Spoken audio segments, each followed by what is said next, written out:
term. Ruto one term. Murkomen must resign. Ruto must go. Guys, no, I genuinely love Mandera. Like, to my bones. Like, I have relatives there, my family lives there.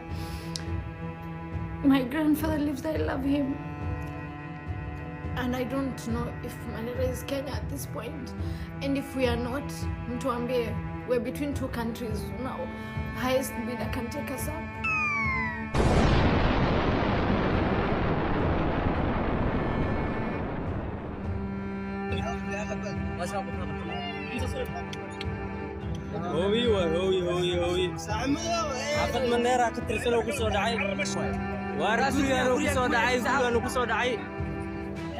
Tension is mounting in Mandera County as residents of BP1, a small but strategic settlement along the Kenya-Somali border, have issued a chilling ultimatum. They will forcibly expel Jubaland forces from their territory if the government fails to act swiftly. Gachagua alisema ukweli. Watu ya Jubaland Malaysians wako Mandera, wako BB1, watu wamekufa kweli yake.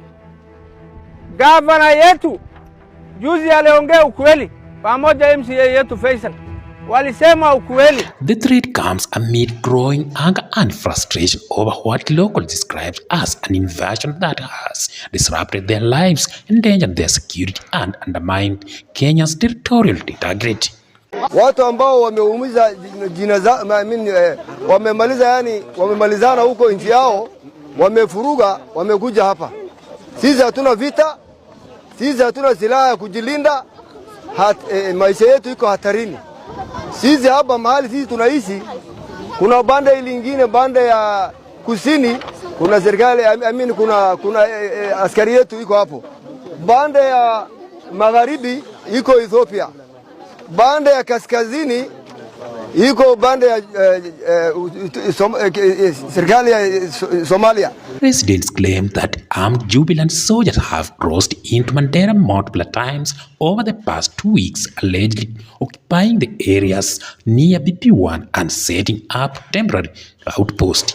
According to eyewitnesses, the foreign forces have been conducting unauthorized patrols, questioning locals, and in some cases, interfering with cross-border trade routes. And I can confirm that in our counties, a huge chunk of the area is now being partially controlled by Al-Shabaab. I can tell you for Mandera, Al-Shabaab presence and sightings are more than 60% of Mandera County. Numbers of press, I think the main objective of the meeting was clearly dealt with by my brother Governor Wajir. Mine is just to add some 2-3 points. One, I would like to tell the country that Al-Shabaab is no longer a ragtag group. Al-Shabaab is becoming stronger and stronger as the days goes.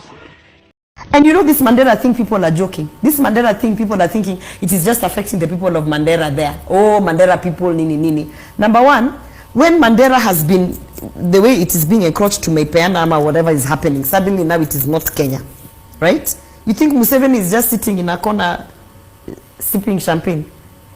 Strategize. My friend Migingo is gone before you sneeze like this, gone. You think all the other neighbors who have wanted a piece of this country are just sitting pretty? And whatever is happening in Mandera, don't think it doesn't affect you. It affects you because our passport is getting weaker. Guys, you don't understand what is happening is all those people who are being allowed to do whatever it is they're doing in Mandera and coming in, and all these passports that they are being given at 24-hour passport and citizenship and IDs and whatever is happening in Northeastern. The international community no longer know if you're a Kenyan or a South Sudanese or a Sudanese or a Somali or an Ethiopian. We just know you have a Kenyan document, but are you really Kenyan? So because people are understanding our borders have been perforated and all this man of people are passing and getting documentation from Kenya, our passport is weakening. And the moment your passport is weakening, it is not just an issue of you being bad to go to other countries. It is an issue of even do you belong to African Union? This one that we were fighting for, Raila, to be the chair. The situation has sparked fears of escalating conflict, especially given the fragile history of security in the region. Mandera has long been a hotspot for cross-border tensions involving Somali-based militant groups, clan-based rivalries, and disputes over control of lucrative trade routes. The arrival of Jubaland forces, whether deliberate or accidental, has been perceived by many locals as a violation of Kenya's sovereignty. Local leaders have called for calm, urging residents not to resort to violence while pushing the national government to intervene. Tumeenda kwa serikali, tumeenda kwa county, tumeenda kwa DC, county commissioner, ametuambia hawa watatolewa. Hawakutoa. Juzi alisema wako ndani na wako kwa shamba yetu. Unajua kitu kingine lazima mtu ajue ya kwamba kama hakuna amani, hakuna shule, hakuna madarasa, watoto wetu hawako kwa madarasa, hawako kwa duksi. Mwezi mbili uliopita watoto wetu hawajasoma, wengi wetu wameenda IDP. You guys know, like, you guys know I genuinely love Mandera, like to my bones. Like, I have relatives there, my family lives there, my grandfather lives there, I love him.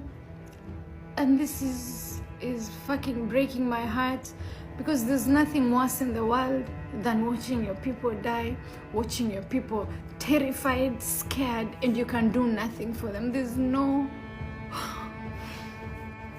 sorry there's no worse feeling. There is nothing worse than that in this world. Residents of BP1 have insisted that the time for dialogue is running out. They accuse the government of neglecting border communities and failing to provide adequate protection. Despite repeated reports of incursions, business owners in the area say their livelihoods are at risk, with many traders now avoiding the busy cross-border markets out of fear of harassment or conflicts. As the standoff intensifies, residents have vowed to give the government one last chance to act before taking matters into their own hands. Whether the state will intervene decisively or risk a civilian-led confrontation remains to be seen. David Charms Media, platform for bold, really and eye-opening conversations. We are committed to bringing you raw and unfiltered content that captures the pulse of society. Whether it is breaking political updates, social movements, or community stories, we present the facts with clarity and passion. Our news segments are designed to keep you informed with accurate, timely, and critical analysis that cuts through the noise and hype. We ask the hard questions and go beyond headlines to explain what it means for you. David Charms Media, we stand for truth, courage, and connection. Our mission is to amplify voices, provoke thought, and build a community that listens, learns, and acts. If you are looking for honest dialogue, fearless journalism, and relatable stories, hit that subscribe button and join the conversation today.